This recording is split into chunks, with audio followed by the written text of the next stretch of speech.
you have there the same example of order of three. I learning areas one like A standard and grade level standard. Okay, next. Sa Monetary Curriculum, part of our curriculum guide, focus task sa number 4. Participate actively in different rhythmic activities and dances and obeying the movement, competence, and physical activity participation. Have there the focus foundational skills. Gather the movement concept, movement skills, fitness concepts. And the content there is dance, exercise and aerobic movement exploration, fundamental dance movements, and fundamental dances, social dance research. Okay, una siya ay atong curriculum guide, learning competences sa quarter 4. So, ari ka sa unpacking of competences. Learning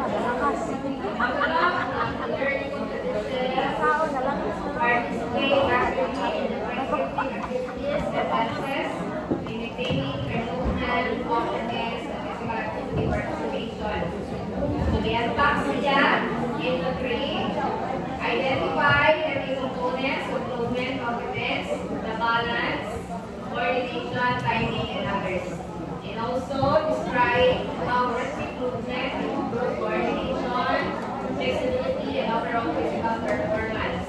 And the third one is demonstrate proficiency in motor, non-locomotor, and movement skills and concepts of rhythmic activities. In the context of teaching pen, so you have there the engagement, the exploration, the experience, and empathy. Same here for this part of the grade. Okay, next. So I was a guide in teaching dance. First, understanding dance context. Under it is an expression of culture. Highlight the role of dance in reflecting Filipino values, traditions, and history. Include anarchy, folk, ethnic, and contemporary forms. Second is for curricular connection.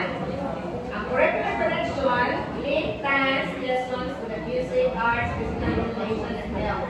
Curriculum, particularly under the arts and physical education components. Okay, second slide is preparing for dance classes.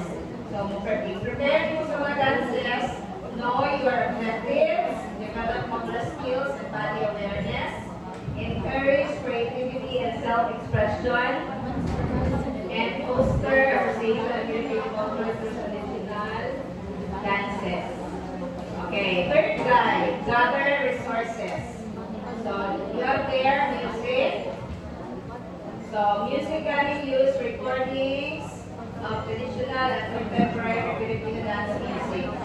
Costumes or props incorporate materials like bamboos for tinikling or coconut shells for maglalakik. And videos, you will show performances on folk dances and festival dances as visual aids. Okay, next. Guide number 4, teaching strategies. So, teaching strategies includes introduce the history and context. So, you will explain the origins, cultural significance, and occasions where the dance is performed. An example for this is tinikling represents the movement of tickling birds avoiding bamboo traps. Okay, another is step-by-step demonstration. So you will break down the dance into basic steps, the footwork, and arm movements. Next is teach in small chunks.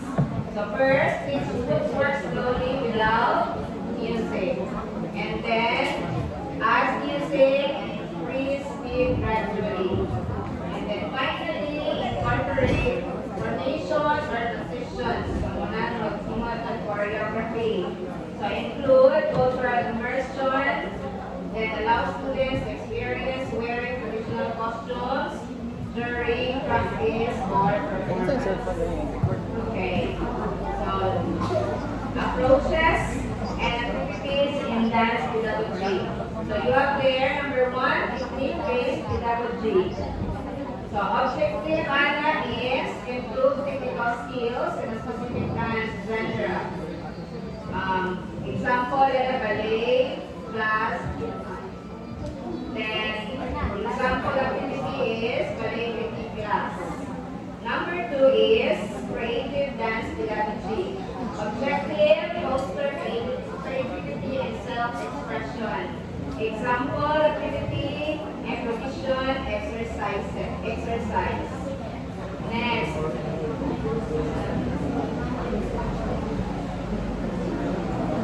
Okay, number 3 approaches, culturally informed dance pedagogy. Objective, teach dance styles from different cultures, emphasizing cultural significance and history. Example activity, Philippine folk dance workshop. Number 4, movement analysis pedagogy. Objective, develop a deeper understanding of body mechanics and movement efficiency. Example activity for this is Laban movement analysis exercise. Laban movement analysis is a system for observing, describing, and interpreting the ways humans move their bodies. Okay, number 5, interdisciplinary pedagogy. Objective is to connect dance with other subjects like science, math, or literature. The example activity, dance and mathematics. Ngunit siyang natay math, sayaw. Number 6, expressive pedagogy for emotional development. Objective, use dance as a tool for emotional expression and mental well-being. Example activity, movement journaling. Okay, so let's proceed to number 7. Approaches. Performance-based pedagogy. Objective, prepare students for live performances. Example activity, stage rehearsal techniques. And number 8, technology enhanced dance pedagogy. Objective, integrate technology to support dance learning. Example activity is video analysis and feedback. Okay.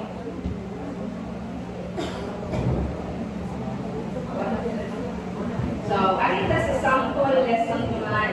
So, nagsigit ako kayo akong dance, no?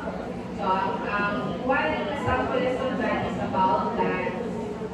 So, muna itong learning competency, kagalingan, no? Participate actively in different rhythmic activities and dances to maintain movement, competence, and physical activity participation. So, i-unpack is siya ng competency, tulo ka learning competency na results. Number 1 is identify the key components of movement competence. So, naturally na sa balance, coordination, timing. Key components. Number 2, describe how rhythmic movement can improve coordination, flexibility, and overall physical performance. And number 3, demonstrate proficiency in locomotor, non-locomotor, and executive movement skills within the context of rhythmic activities and dances. So, muna siya i-unpack sa LC akong number 4. So, may na-unpack na to siya, nakahimo na po sa learning objectives. So, at the end of the lesson, learners will be able to A. Explain the component of movement competence in dance, like balance, coordination, and timing. B. Demonstrate rhythmic movements emphasizing balance, coordination, and timing. C. Provide constructive feedback to peers in movement competence. And D. Reflect on personal strengths and areas for improvement in dance performance. So, muna siya i-count up na objectives atong LC kagalihan. Okay, next, what are the materials needed? So, you need to have music player, any open space for movement, station cards, station 1 for balance, station 2 for coordination, and station 3 for timing.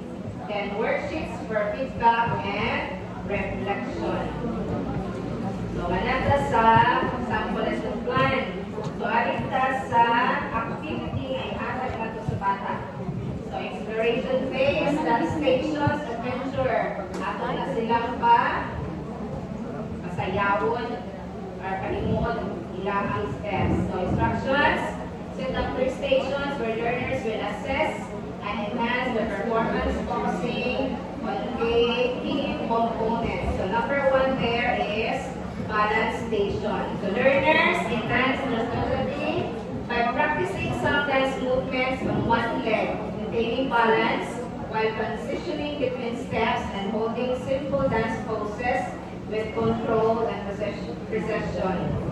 Number 2, coordination